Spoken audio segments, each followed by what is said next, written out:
प्राण शक्ति के रहस्य को जानने के लिए हमें प्राण शक्ति की कार्य प्रणाली को गहराई से समझना होगा। तभी हम बिना किसी दवा के सभी प्रकार के रोगों से हमेशा के लिए बचे रह सकते हैं। अक्सर आपने देखा होगा कि जिस किसी को भी नजला, जुकाम, खांसी, फोड़ा फुंसी या गला खराब, उल्टी, दस्त या बुखार होता है, उनको शरीर में कमजोरी सी लगती है। ये पहली अवस्था वाले रोग हैं। कमजोरी लगना या ताकत का कम होने का असली कारण हमारे शरीर में मौजूद प्राण शक्ति से है। ये प्राण शक्ति ही हमें रोजाना के काम करने के लिए ताकत देती है। परंतु जब पहली अवस्था वाले रोग इस शरीर में आते हैं, तब प्राण शक्ति विशेष सफाई के लिए अंदर की तरफ लग जाती है, जो कि बहुत ही आवश्यक है। व्यक्ति इस पहली अवस्था वाले रोग यानी प्रचंड रोग होने पर 3 तरह की गलती कर बैठता है। पहली गलती है अपने रोजमर्रा के कार्य में लगे रहना और अपने अस्वस्थ शरीर पर ध्यान ही न देना। व्यक्ति जरा सा जुकाम होने पर एंटीबायोटिक और जरा सा दर्द होने पर पेन किलर जैसी दवाइयां खाकर अपने कार्य में लग जाता है। वे अपने कार्य को इस शरीर से भी ज्यादा महत्वपूर्ण समझते हैं। ऐसा करने से उनका दैनिक कार्य तो चल जाता है, परंतु प्राण शक्ति जो कि हमें ठीक कर रही थी, उसके कार्य में बाधा प्रकट हो जाती है और अंदर की सफाई का काम रुक जाता है। आपको प्राण शक्ति के इस रहस्य को बारीकी से समझना होगा। आप देखिए कि जब कभी हमारे घर में कोई खास मेहमान आने वाले होते हैं, तब हम घर की सारी चीजों को सुव्यवस्थित ढंग से रखते हैं और खास सफाई का कार्य चलता रहता है, जिसमें समय और शक्ति भी अधिक लगती है, जिसके कारण प्रतिदिन के होने वाले बहुत से काम रुक जाते हैं। अब आप सोचिए कि वे खास व्यक्ति आपके घर में आए और अचानक बिजली चली जाए। तब ऐसी स्थिति में अगर आपके घर में इन्वर्टर लगे हुए हैं तो आप उसको चालू करेंगे, पर इन्वर्टर की शक्ति लिमिटेड होने के कारण आप सिर्फ बल्ब और फैन ही चलाते हैं। पर अगर आपको किसी विशेष परिस्थिति में फ्रिज या टीवी चलाना पड़ जाए तो बल्ब और फैन आपको बंद करने पड़ते हैं, क्योंकि इन्वर्टर की शक्ति सीमित है। ठीक इसी तरह उल्टी, बुखार, दस्त, नजला, जुकाम आदि प्रचंड रोग जब हमें होते हैं, तो ऐसी स्थिति में हमारी जीवनी शक्ति को अंदर की विशेष सफाई के लिए लगा दिया जाता है। जब जीवनी शक्ति सफाई के कार्य में लगती है तो शरीर में कमजोरी सी लगती है, शरीर थका थका सा लगता है, क्योंकि जीवनी शक्ति अभी पूरी तरह से शरीर के सफाई कार्य में लगी है। अभी वो बाकी अंगों में अपनी शक्ति और समय नहीं दे सकती, और ये शरीर का नियम है। इस नियम को जीवनी शक्ति तो नहीं तोड़ती, पर हम ऐसी स्थिति में घबरा कर दवाओं का सेवन करते हैं। ये हमारी दूसरी गलती है। और तीसरी गलती है प्रचंड रोग होने की स्थिति में भोजन करना। इन तीनों गलतियों को आप ध्यान से देखिए। ये वो गलतियां हैं जिसके कारण जीवनी शक्ति डिस्टर्ब हो जाती है और सफाई का कार्य रुक जाता है। अगर सफाई का कार्य रुकेगा तो प्रचंड रोग शरीर में दबे रहेंगे और दूसरी अवस्था वाले रोग यानी मोटापा, शुगर, जोड़ों का दर्द, हाई ब्लड प्रेशर, पथरी आदि धीमे रोग आपको होंगे। जिनको भी ये समस्याएं हैं वो समझ जाएं कि उन्होंने भी जीवनी शक्ति के कार्य में रुकावटें पैदा की हैं। हमें पहली अवस्था वाले रोग यानी प्रचंड रोग की स्थिति में ही जीवनी शक्ति के रहस्य को समझकर दवाओं का सेवन और अधिक मेहनत वाला कार्य न करके यथासंभव विश्राम करना चाहिए। आप ये देखिए कि तीव्र रोग की स्थिति में माँ प्रकृति द्वारा व्यक्ति की भूख को मार दिया जाता है, साथ ही मुंह के स्वाद को भी बदल दिया जाता है। खाने की हर वस्तु का स्वाद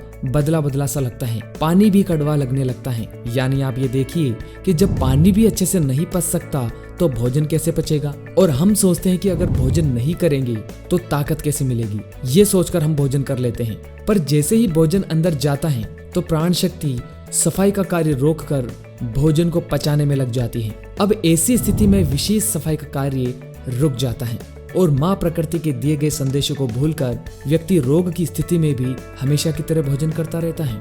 अक्सर आपने देखा होगा कि कभी किसी दिन शादी पार्टियों में हम जाते हैं तो वहाँ तरह तरह के व्यंजन होने के कारण भूख से अधिक खा लेते हैं, जिसके कारण खाया हुआ भोजन ठीक प्रकार से नहीं पच पाता है और वो अंदर ही रात भर सड़ता रहता है। लेकिन सुबह प्राण शक्ति उस गंदगी को दस्त के रूप में बाहर निकालने की कोशिश करती है, परंतु व्यक्ति उसी वक्त भागता हुआ डॉक्टर के पास जाता है और कहता है कि रात को शादी में उल्टा सीधा खा लिया था, इसलिए दस्त लग गए, अब दस्त को बंद करने की दवाई दीजिए। इस तरह वह गंदगी को रोकने की दवाई मांगता है, पर उसे नहीं पता कि यही गंदगी कब्ज का रूप धारण कर लेगी और आगे चलकर बवासीर यानी मस्से के रूप में प्रकट होगी, जो कि एक दर्दनाक बीमारी है। इसलिए प्राण शक्ति के रहस्य को समझना बहुत ही आवश्यक है। अब हम जानते हैं उन 4 गलत आदतों के बारे में जिसके कारण हमारा खाया हुआ भोजन पचता नहीं है।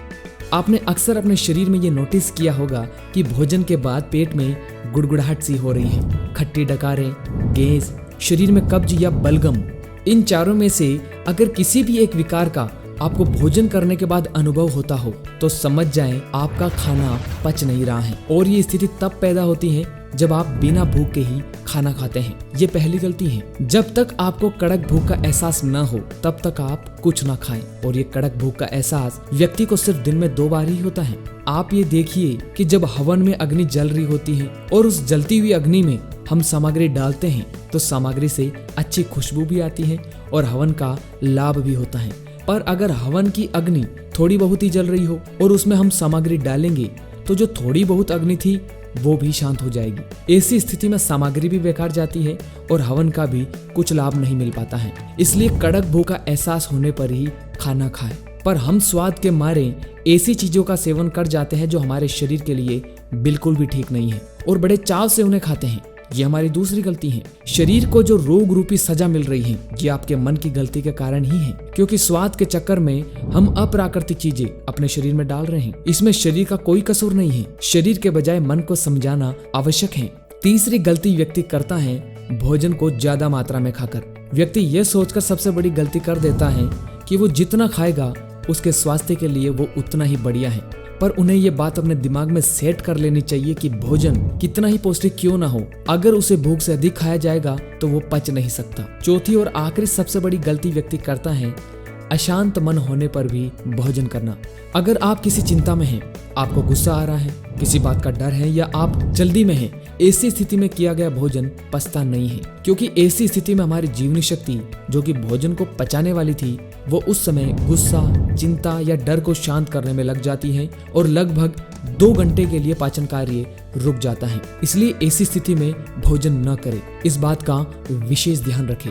अब हम जानेंगे कि हमारा भोजन कैसा होना चाहिए जिससे कि खाया भोजन शरीर में दवा का काम करे। पर दोस्तों ये जानकारी आपको हमारी वेबसाइट रामबाणौषधि.com पर दी जा रही है। आप वहां जाकर अच्छे से इसे पढ़ सकते हैं। इस जानकारी का लिंक आपको वीडियो के नीचे डिस्क्रिप्शन बॉक्स में मिलेगा। दोस्तों इस वीडियो को शेयर जरूर कीजिएगा, क्योंकि हम सभी का लक्ष्य दवा को भोजन नहीं बनाना है, भोजन को दवा बनाना है। हमारे साथ जुड़े रहने के लिए आपका प्रेम पूर्वक बहुत बहुत धन्यवाद।